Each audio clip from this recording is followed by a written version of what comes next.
Good morning, all of you. Today, start with this topic called self-induction.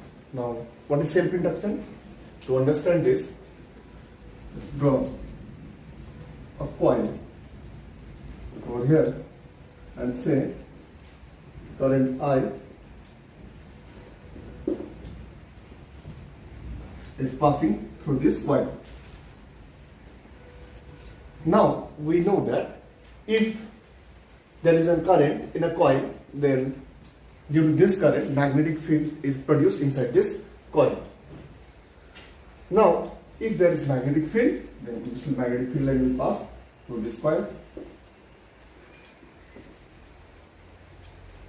So, what is the flux in this coil right now? So, flux phi equal to V into A. Now, if we increase the current gradually, then what happens?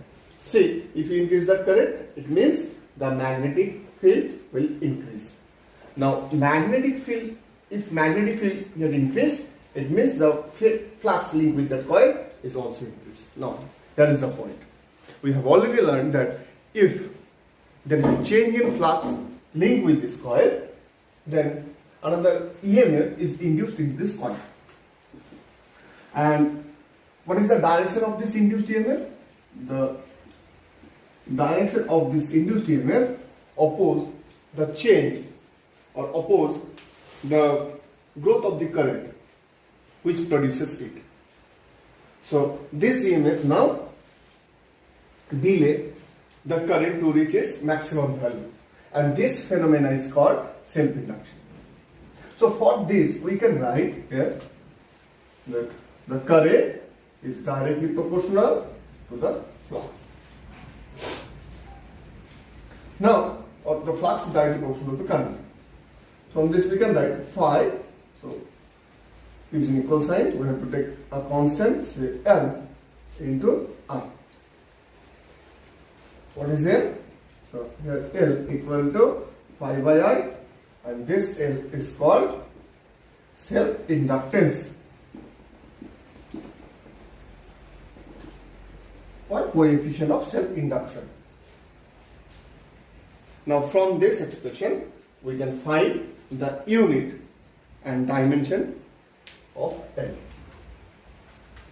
Now, what is the EMF induced into this coil? So, from Faraday law, we can write that epsilon equal to minus d phi dt. This is the EMF induced into the coil. So, from this we can write d dt of L into I. Now this L is constant, so we can write minus L into di dt. This is the EMF induced into this point. So again, from this we can write L equal to epsilon by di dt.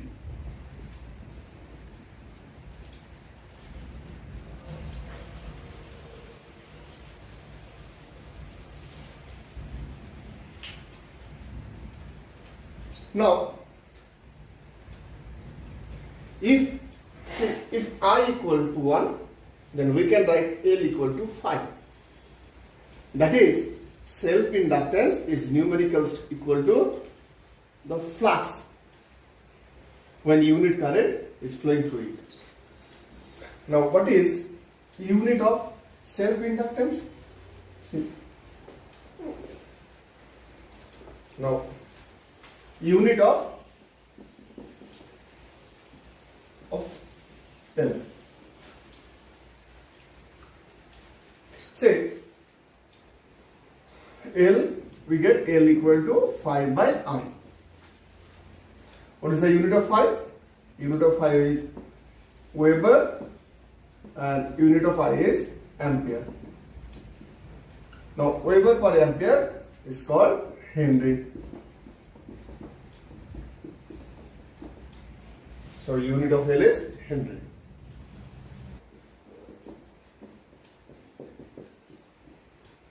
Dimensional formula of L.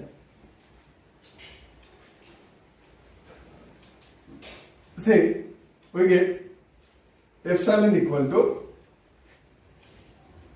minus L into di dt. Now only taking the positive sign, we can write L equal to epsilon by di dt. Now this epsilon, or this case this is a voltage, that is work done by charge by di dt.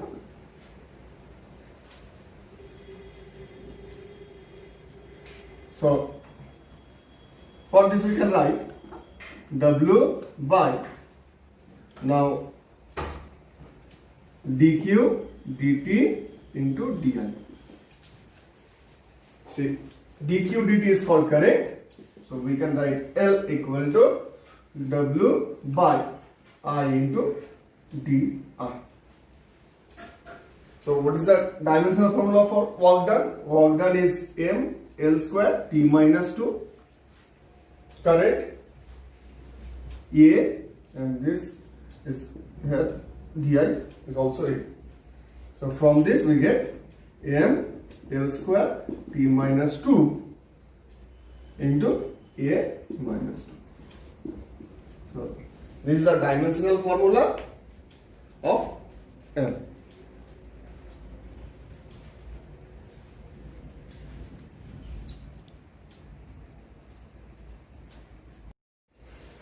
Now, say, suppose there is a solenoid of length L and current I is passing through this solenoid. Now, if A is the area of the solenoid and number of turns per unit length of the solenoid is capital N by L. Capital N is the total number of turns. We have already learned the field inside a current and solenoid is B equal to mu 0 and I. Now, what is N? N equal to capital N by L. So we can write B equal to mu 0 N by L into I. So what is the flux linked with this coil? So flux phi equal to N B into A. And it is N, is the value of B equal to mu 0 N by L I into A, which gives mu 0 N square A by L into I. This is the flux linked with this coil. Now we want to find L. So we know L equal to phi by I. See, what is phi? The phi is mu 0 N square A I by L by I. Now this I cancel each other. So we will write L equal to mu 0 N square A by L.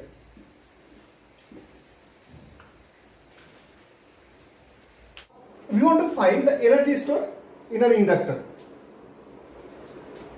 So we have already learned that if there is a current passing through an inductor, then a EMF is induced inside this inductor, and the direction of this induced EMF oppose the growth of this current. So from this we get that the EMF induced inside this inductor is epsilon equal to minus L into di dt. Now, if you want to diagonal a current inside this coil or this inductor, then we have to do some work. So, what is the amount of work? So, this is the work done. W equal to epsilon into dq. Now epsilon equal to, it is L into di dt into dq. Now again we know that dq equal to I into dt. So what is dw? So dw equal to, now this dt cancel each other, equal to L I into di. Now integrating both sides, we get W equal to L integration of I into di, and the limit of this integration is from 0 to I.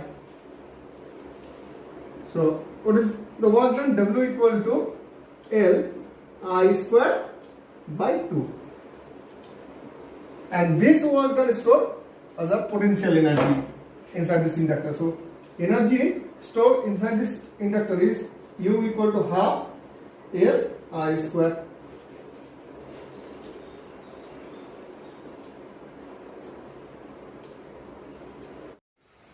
Now we want to find magnetic energy density.